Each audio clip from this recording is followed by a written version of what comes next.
చిన్నప్పటి నుంచి మీకు కొన్ని నేర్పించానమ్మా. ఆ నేర్పిన మంచి మంచి సూత్రాల్లో ఒక సూత్రం చెప్తాను వినానా.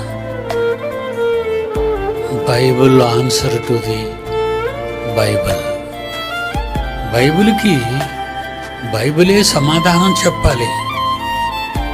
బైబిల్కి బైబిలే సమాధానం చెప్పాలి. బైబిల్లో మీకు ఏదైనా అర్థం లేదనుకోండి, 66 పుస్తకాలు ఉన్నాయి. పెద్ద పుస్తకం.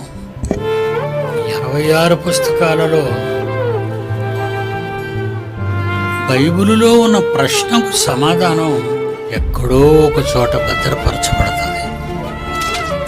వెతకలేక, మొత్తం అంతా బైబిల్ చదవలేక వికీపీడియా అంటారు. కాదు, మనలందరూ చాలామంది